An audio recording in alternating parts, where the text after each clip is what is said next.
Alright, y'all. So, first and foremost, the noises you hear in the background, you probably see it, but there's cars going by.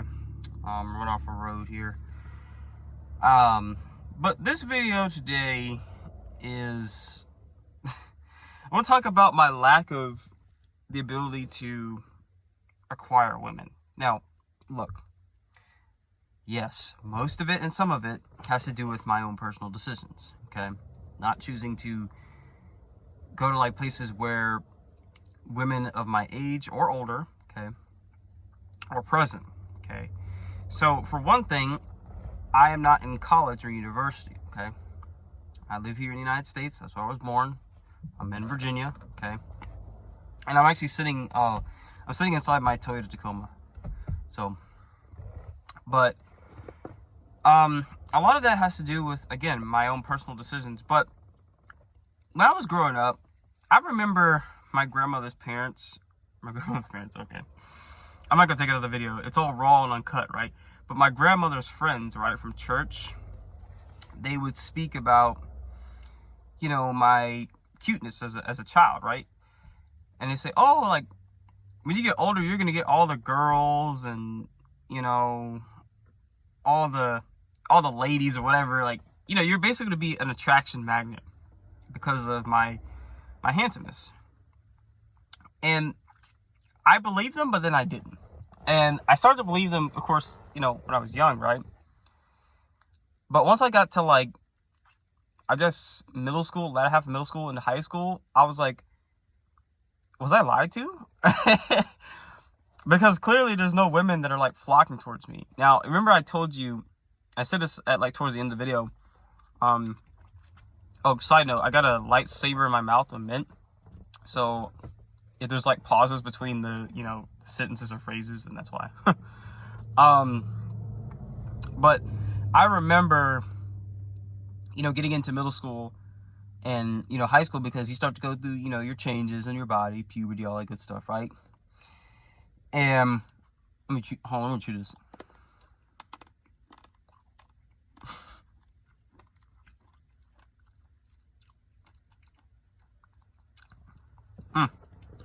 Lightsaber mints are so good.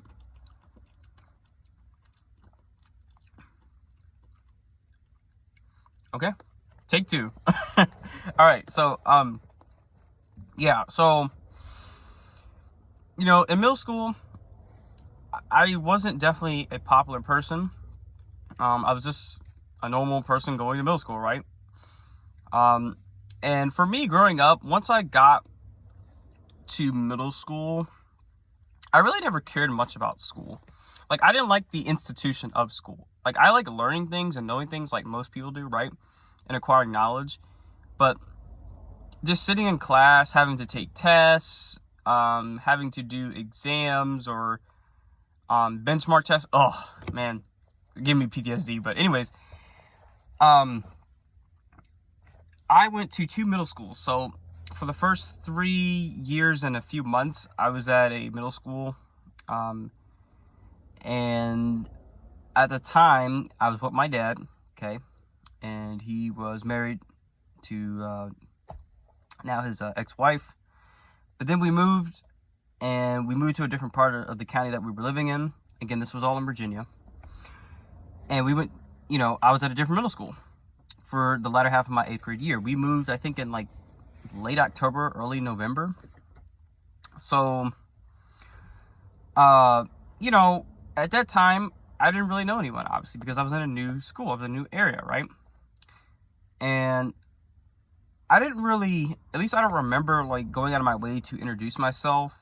You know, I've always felt like, I guess I'm wearing this hat with the wolf on it and the shirt with the wolf. I always felt more of a, like I was a lone wolf type, because I was more misunderstood. And I was afraid to open up to people because they could hurt me.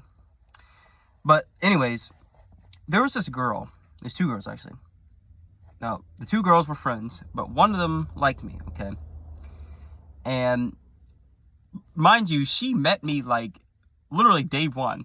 Like within the first week of me coming to this middle school. I didn't know anybody there.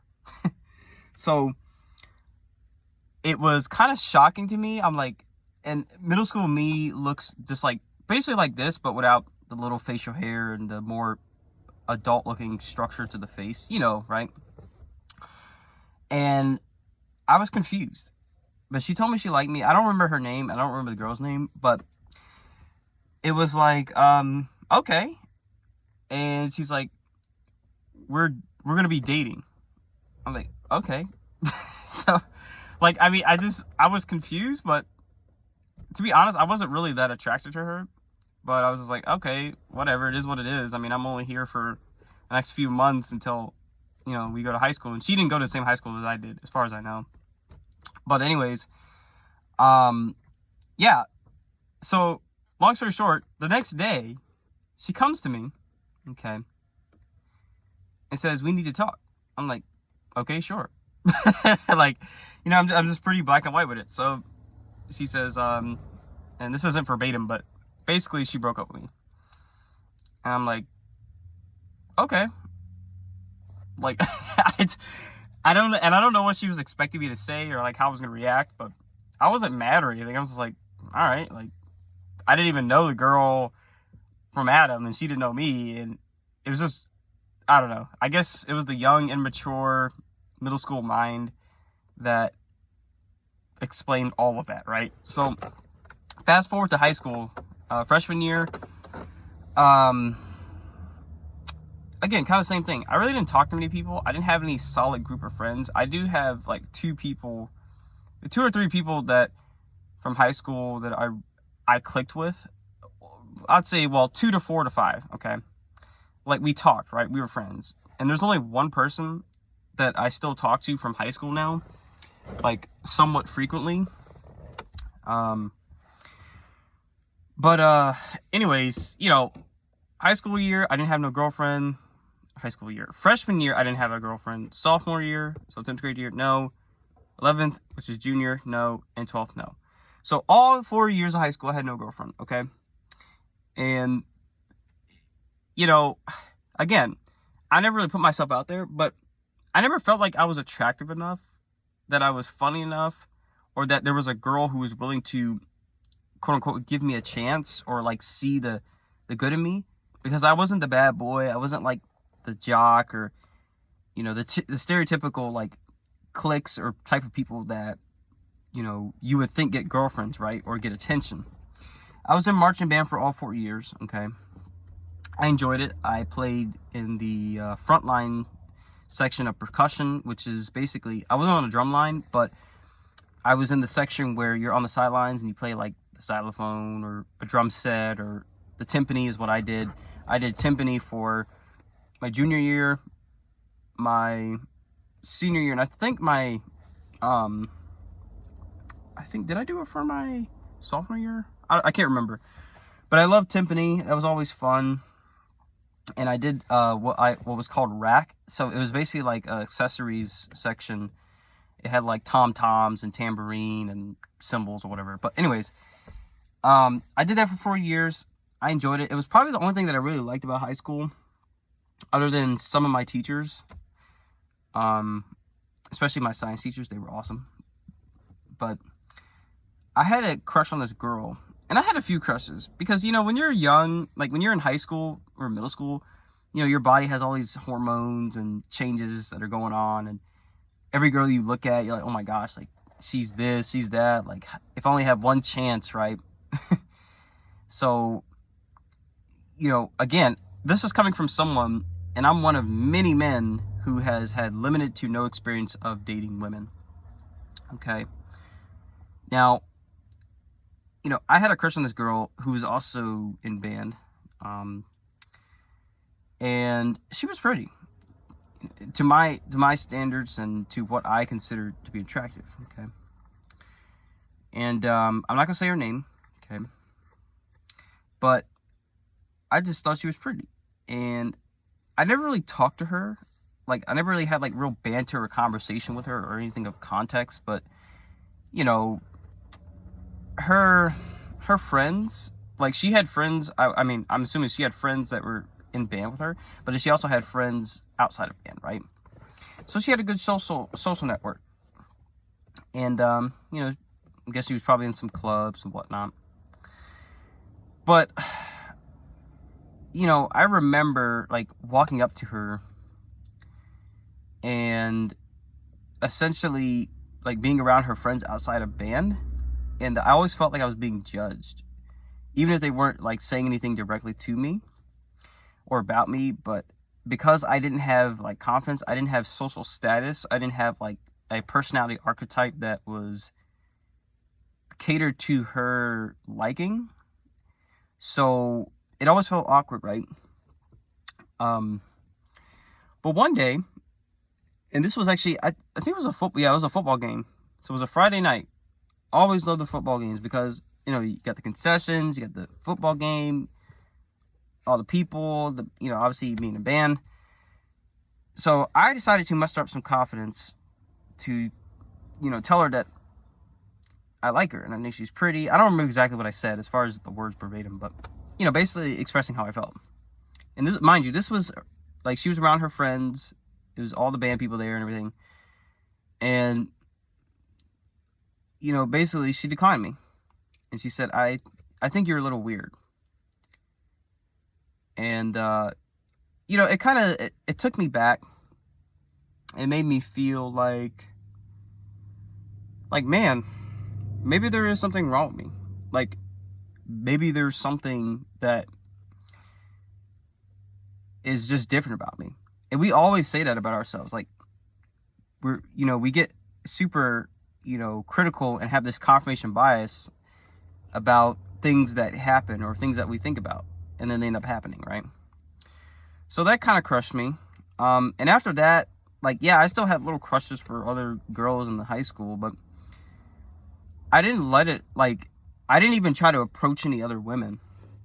I didn't try to approach any other women, you know, in high school, really, like, on an actual level, because, again, I had low confidence, low self-esteem. I didn't have any status. I wasn't, like, well known. I wasn't, you know, the cream of the crop, right? So, yeah, but, you know, it's things like that, I guess, that have just kept me from really putting myself out there. And I always felt that if you're going to date or, like, put yourself in the dating market, it's better for the man to have, like, some kind of establishment in his life in certain areas. So, like, whether it's financial, physical, a place that he's living or renting, whatever. I basically have something that the female can find tangible and, like, legitimate. Because women don't go after guys that have no ambition. I mean, at least most women do. And I could be wrong, right? But most women go after men, you know, not specifically because of this, you know, their money or their finances, but they have something going for them, right? And they're not using the woman as like a sole crutch. Like, they have their thing, right? Whether it's going to school, you know, they're in the workforce, military, they got a business, or some compilation or whatever, right? So, but the thing is as young men, you know, we look at women as like the prized possession, right? Because I I could be thinking too deep into this, and I could be wrong, you know. I don't mind if someone tells me I'm wrong. But men do a lot of things because of the presence of women, right? Like, that's our driving motivator. If a woman were to say, hey, I'll date you if you do this, they're probably going to do it, right? Or, you know, yeah, whatever. So, and this is something I kind of struggle to see, like, which side I agree with more. Like, is it better for a man to be motivated by women or motivated by something else to do something? This is tough because I feel like if you make it your personality, like, to only do things because of the presence of a woman having love and intimacy, this could be bad if, again, you make it your whole personality and your whole goal. Like, that's all you care about. Not your finances, not your own actual physical and mental well-being, you know, your abundance of social status and social proof, right? So you definitely want to tread lightly on that idea. But I've also now, this is taboo for some people. I don't know, maybe specifically in the United States or whatever, but I've always been attracted to women that are older than me. And I always said that I find it easier to talk to people that are older than like my age group, right? And I kind of feel that it's a good and a bad thing. It's good because I still can have some people to talk to and, you know, share, I guess, valuable information and get it, right? And also have a few laughs, a few jokes, some banter. But when it comes to, like, older women, you know, they've lived longer, of course. They typically have had more experiences than you. And they usually know what they want, right? But you want to be cognizant of how you approach it, because it might come with, you know, baggage that you're really not willing to actually carry. So, especially if they end up having children, right? So, it's kind of like it's like a fantasy in a way, right? It's something you think about, you know, you kind of ponder on, because you can't get something that is probably more in reach realistically if you just like tried and, you know, put yourself in certain positions and environments. But because I didn't go to college, well, I was in college for a little bit. I was in community college.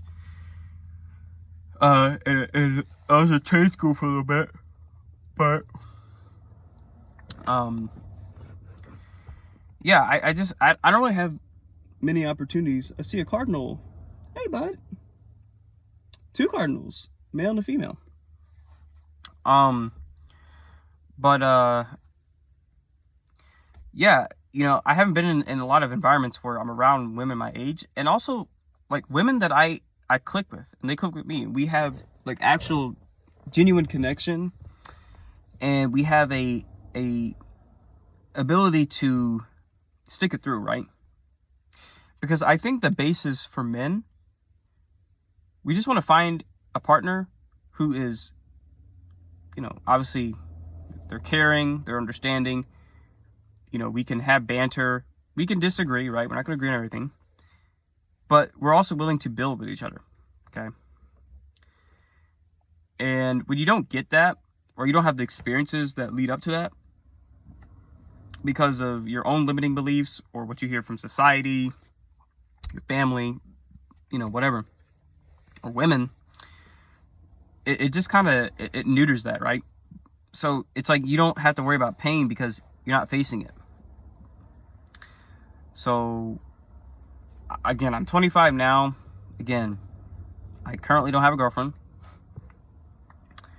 and or a companion or a partner, or even a friend that is a female, which I know that's a hot bucket, a hot topic to talk about, right? But yeah, I mean,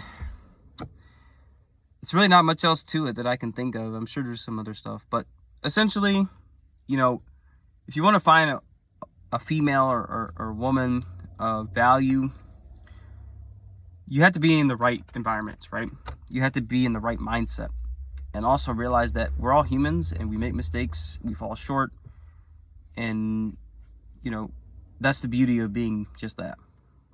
So yeah, but I'd love to know what your guys' experiences are when it comes to and not just for men, but, you know, women as well.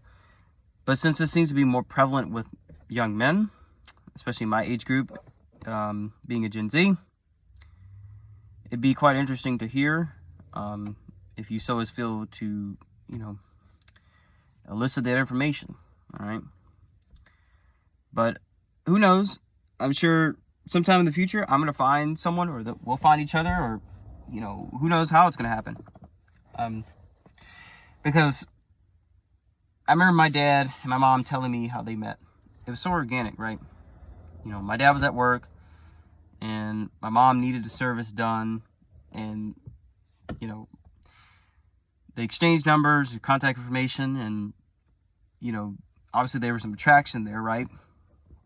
So it was just more organic, and I'm not sure, like, yes, it still happens today. You can still cold approach women and get a genuine connection with them, but it feels like everybody is really, it's just about themselves, right?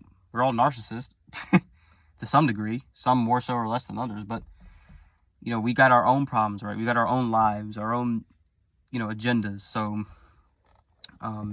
yeah. But all right, y'all, I think I went on long enough. This video is 20 minutes long, so it's probably going to take a good bit of time to upload on this iPhone. And anyways, I hope all y'all are doing all right. Can hang in there. I know God's got me. Got some good things coming up on the horizon. I'm excited for, baby. Whoop, whoop. And yeah, peace, love to the earth, to the world, to the universe. And we outie, boys and girls.